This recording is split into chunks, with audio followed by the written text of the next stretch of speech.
Hello students, video शुरू करने से पहले प्लीज चैनल को लाइक, शेयर और सब्सक्राइब जरूर करें। एक इम्पॉर्टेंट इन्फॉर्मेशन, अगर आपको इस वीडियो के नोट्स चाहिए तो डिस्क्रिप्शन बॉक्स में दिया गया डाउनलोड लिंक चेक करें। Thank you. चलिए शुरू करते हैं। इस वीडियो में हम पढ़ेंगे MLII 102 information processing and retrieval के प्रीवियस ईयर क्वेश्चन और most important questions with answers. ये क्वेश्चंस आपके एग्जाम के लिए बहुत इंपॉर्टेंट है। अगर आपने ये अच्छे से कर लिए तो एग्जाम निकलना पक्का है। Let's begin. Question 6, describe the deep structure of indexing language and explain it's associated postulates. Question explanation. इस क्वेश्चन में हमें इंडेक्सिंग लैंग्वेज के डीप स्ट्रक्चर का मतलब समझा कर उसके साथ जुड़े थियोरेटिकल पोस्टुलेट्स को एक्सप्लेन करना है। मतलब ये बताना है कि इंडेक्सिंग लैंग्वेज का अंदर का फ्रेमवर्क कैसे काम करता है और उसके बेसिक रूल्स क्या होते हैं जो रिट्रीवल को बेहतर बनाते हैं।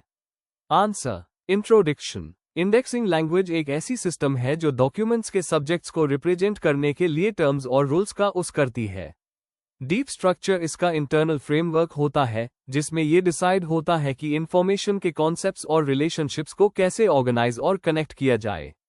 इस आइडिया को ब्रायन सी विकरी जैसे एक्सपर्ट्स ने डेवलप किया था, जिसका गोल था रिट्रीवल को ज्यादा एक्यूरेट और कंसिस्टेंट बनाना। डीप स्ट्रक्चर समझना जरूरी है क्योंकि इसी से पता चलता है कि इंडेक्सिंग लैंग्वेज का बेस कितना स्ट्रांग है। Main body. 1. Meaning of deep structure. Deep structure indexing language के लॉजिकल और कंसेप्चुअल बेस को दिखाता है, न कि सिर्फ सरफेस वर्ड्स या नोटेशंस को। ये बताता है कि सब्जेक्ट्स और उनके रिलेशनशिप सिस्टम के अंदर कैसे रिप्रेजेंट और कनेक्ट किए गए हैं। जैसे लिंग्विस्टिक्स में डीप स्ट्रक्चर मीनिंग बताता है, वैसे हाई इंडेक्सिंग में ये कॉन्सेप्ट के रिलेशनशिप्स को दिखाता है। एग्जाम्पल, अगर सिस्टम में आर्टिफिशियल इंटेलिजेंस लिखा है तो डीप स्ट्रक्चर उसको मशीन लर्निंग, न्यूरल नेटवर्क्स और ऑटोमेशन जैसे रिलेटेड टर्म्स से कनेक्ट करता है। 2. Components of deep structure. Deep structure के मेन एलिमेंट्स होते हैं कॉन्सेप्ट्स और रिलेशनशिप्स। हर सब्जेक्ट एक कॉन्सेप्ट होता है जिसे ब्रॉडर, नैरोअर, एसोसिएटिव या इक्विवेलेंट लिंक्स से कनेक्ट किया जाता है। Syntax rules. रूल्स बताते हैं कि कैसे अलग अलग टर्म्स मिलकर कॉम्पाउंड सब्जेक्ट्स बनाते हैं। Semantic control. यह एंश्योर करता है कि सिनोनिम्स और होमोनिम्स का करेक्ट यूज हो। Logical order. Concepts logical order में अरेंज्ड होते हैं ताकि रिट्रीवल इजी हो। 3. Postulates associated with deep structure. Deep structure कुछ थियोरेटिकल पोस्टुलेट्स पर बेस्ड होता है। Postulate of conceptual analysis. Her document को इंडेक्स करने से पहले उसके में कॉन्सेप्ट्स को तोड़ना चाहिए। Example, history of Indian education, history plus Indian plus education. Postulate of relational structure. Concepts के बीच के रिलेशंस को क्लियरली डिफाइन करना जरूरी है। Broader, narrower, associative. Postulate of combination. Language में सिंपल कॉन्सेप्ट्स को कंबाइन करके कॉम्प्लेक्स सब्जेक्ट्स बनाना चाहिए। Example, economic development in rural India equal economy जोड़ development plus rural plus India. Postulate of hierarchical order. Concepts एक हायरार्की में arranged होने चाहिए, जनरल से स्पेसिफिक तक। Postulate of semantic consistency. Terms का यूज हर जगह कंसिस्टेंट होना चाहिए ताकि कंफ्यूजन ना हो। Postulate of retrieval relevance. Indexing system को ऐसे डिजाइन करना चाहिए कि रिट्रीव्ड डॉक्यूमेंट्स रेलेवेंट और प्रिसाइज हो। 4. Importance and application. Accurate retrieval. Deep structure user के क्वेरी को सही इंफॉर्मेशन से मैच करता है। स्टैंडर्डाइजेशन। कॉन्सेप्ट्स को रिप्रेजेंट करने का एक स्टैंडर्ड फॉर्म देता है। Automation friendly. Computer based indexing और AI सिस्टम्स के लिए हेल्पफुल है। एक्सपैंडेबल। न्यू टॉपिक्स और टर्म्स ऐड करना इजी होता है। कंक्लूजन। इंडेक्सिंग लैंग्वेज का डीप स्ट्रक्चर उसका फाउंडेशन है, यही डिसाइड करता है कि नॉलेज कैसे रिप्रेजेंट और रिट्रीव किया जाए। इसके पोस्टुलेट्स इंडेक्सिंग प्रोसेस को लॉजिकल, सिस्टमैटिक और एक्यूरेट बनाते हैं। अगर लाइब्रेरियन या रिसर्चर इन पोस्टुलेट्स को समझ ले तो वो बेटर रिट्रीवल सिस्टम्स डिजाइन कर सकता है।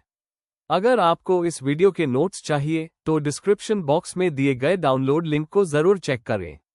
Thank you. Let's see the next question. Question 7. Discuss the various experiments conducted for evaluation of different indexing languages with special reference to Cranfield test. Question explanation.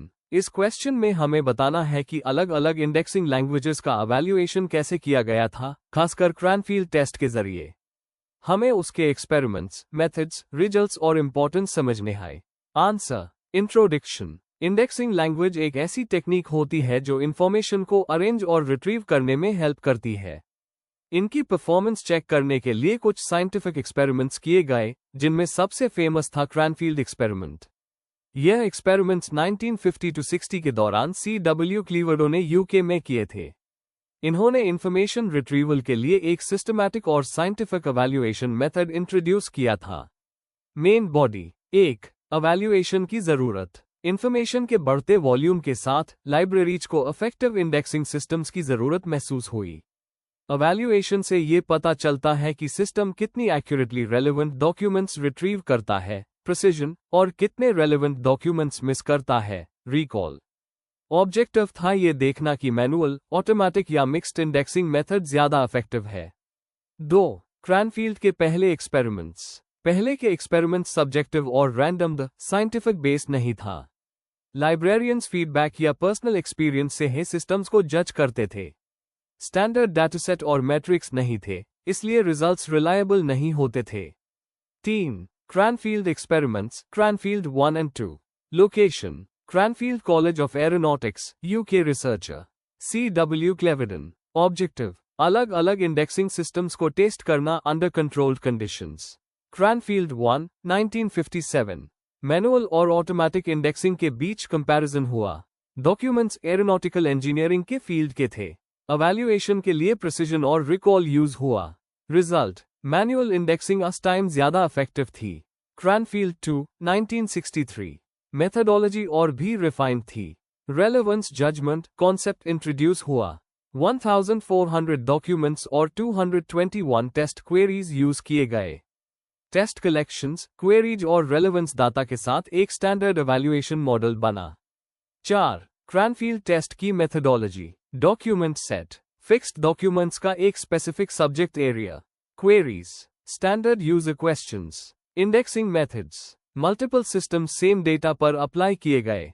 Retrieval process, her system पर queries run करके results compare किए गए। Evaluation matrix, precision और recall के base पर performance major की गई। यह पूरा प्रोसेस एक फेयर और साइंटिफिक कंपैरिजन प्रोवाइड करता था।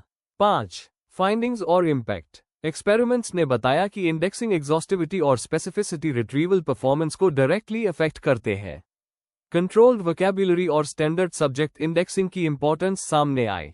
यह मॉडल आगे चलकर TREC और क्लेफ जैसे लार्ज स्केल एवैल्यूएशंस का बेस बना। क्रैनफील्ड अप्रोच ने मॉडर्न लाइब्रेरीज और डेटाबेसेस के रिट्रीवल सिस्टम्स को स्ट्रॉन्ग फाउंडेशन दी। 6. Limitations. Experimental setup real life search environment जैसा नहीं था। सिर्फ एक सब्जेक्ट डोमेन, एरोनॉटिकल इंजीनियरिंग, पर बेस्ड था। इंग्लिश डॉक्यूमेंट्स तक लिमिटेड था।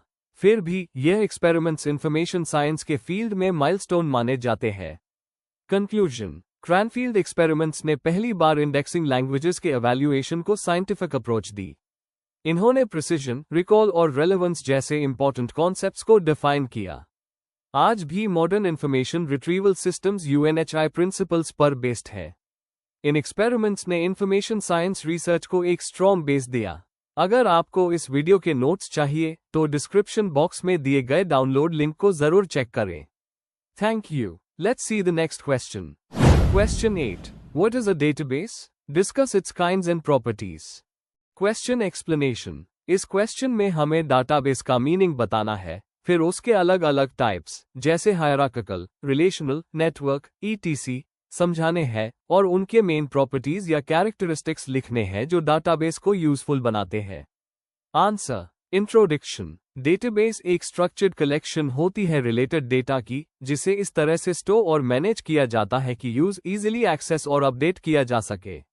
आज के टाइम में डेटाबेसेस हर ऑर्गेनाइजेशन का बैकबोन है, चाहे वो लाइब्रेरी हो, बैंक या हॉस्पिटल, क्योंकि ये डाटा को ऑर्गेनाइज्ड फॉर्म में रखते हैं और डिसीजन मेकिंग को इजी बनाते हैं। Main body. 1. Meaning and definition of database. Database का मतलब होता है एक organised collection of interrelated data जिसे DBMS, डेटाबेस मैनेजमेंट सिस्टम, के जरिए मैनेज किया जाता है। CJ Date के according, database is a collection of persistent data used by application systems of an enterprise. Main features. Data structured form में store होता है। डेटा शेयर्ड और इंटीग्रेटेड होता है। रिडंडेंसी कम होती है। डेटा सिक्योर और कंसिस्टेंट रहता है। एग्जाम्पल, लाइब्रेरी डेटाबेस में बुक्स, ऑथर्स और मेंबर्स की इंफॉर्मेशन रिलेटेड फॉर्म में स्टोर्ड होती है। 2. Kinds of databases. डेटाबेसेस को उनके डेटा स्ट्रक्चर और उसके बेसिस पर क्लासिफाई किया जा सकता है। A. Hierarchical database. Tree like structure होती है जहां हर रिकॉर्ड का एक पेरेंट और मल्टीपल चिल्ड्रन होते हैं। Example, IBM/IMS system. B. Network database. Data के रिकॉर्ड्स लिंक के थ्रू कनेक्टेड होते हैं और मान्य टू मैनी रिलेशनशिप पॉसिबल होता है। Example, IDMS। C. Relational database. Data tables, rows and columns के फॉर्म में होता है। कीज के थ्रू रिलेशंस मेंटेन किए जाते हैं। Example, MySQL, Oracle। D. Object oriented database. ये databases object oriented concepts use करते हैं और डाटा ऑब्जेक्ट्स के फॉर्म में स्टोर करते हैं। Example, object DB। E. Distributed database. Data different locations पर स्टोर्ड होता है पर लॉजिकली एक ही सिस्टम की तरह वर्क करता है। Example, Google Spanner. F. NoSQL database. Unstructured या सेमी स्ट्रक्चर्ड डेटा के लिए उस होता है जैसे social media data, big data. Example, MongoDB, Cassandra। 3. Properties और characteristics of a database. A. Data independence. Structure change होने पर भी एप्लीकेशन पर कोई इफेक्ट नहीं पड़ता। B. Data integrity. Data accurate और कंसिस्टेंट रहता है। C. Data security. Authorised users हाई डेटा एक्सेस कर सकते हैं। D. Redundancy control. Duplicate data avoid होता है और कंसिस्टेंसी मेंटेन होती है। ए. कंकरेंट एक्सेस और रिकवरी। मल्टीपल यूजर्स एक साथ डाटा एक्सेस कर सकते हैं और सिस्टम क्रैश होने पर भी डाटा रिकवर होता है। एफ. डेटा शेयरिंग और इंटीग्रेशन। एक ही डाटा को मल्टीपल यूजर्स यूज कर सकते हैं। जी. स्टैंडर्डाइजेशन। SQL जैसी स्टैंडर्ड क्वेरी लैंग्वेजेस का यूज होता है। 4. Importance of databases in information systems. Data को फास्ट रिट्रीव और अपडेट करने में हेल्प करता है। डिसीजन मेकिंग और मैनेजमेंट सपोर्ट करता है। एक्यूरेट और up to date information maintain करता है। लाइब्रेरीज और ऑर्गेनाइजेशंस में डाटा मैनेजमेंट इजी बनाता है। Conclusion, database modern information system का एक एसेंशियल पार्ट है। ये डाटा को स्ट्रक्चर्ड फॉर्म में स्टोर करके एक्सेस और मैनेज करने में हेल्प करता है। डेटाबेसेस के टाइप्स और प्रॉपर्टीज समझने से हम इफेक्टिव और सिक्योर डेटा सिस्टम्स बना सकते हैं जो हर सेक्टर में यूजफुल होते हैं। If you need the notes of this video, there's a download link in the description box. Be sure to check it out. Thank you. Let's see the next question. Question 9. Write short notes on any three of the following in about 300 words each. A. Natural language indexing. B. Common auxiliaries in UDC. C. Chain indexing. Question explanation. इस question में हमें 3 topics पर short notes लिखने हैं। हर note में concept को define करना है, उसका पर्पस बताना है और इंपॉर्टेंट फीचर्स और एप्लीकेशंस एक्सप्लेन करने हैं। Answer, introduction. लाइब्रेरी और इंफॉर्मेशन साइंस में इंडेक्सिंग एक इंपॉर्टेंट प्रोसेस है जिससे इंफॉर्मेशन को आसानी से ढूंढा जा सकता है। अलग अलग सिस्टम्स और टेक्निक्स बनाई गई हैं ताकि डॉक्यूमेंट्स को सिस्टमैटिकली अरेंज किया जा सके।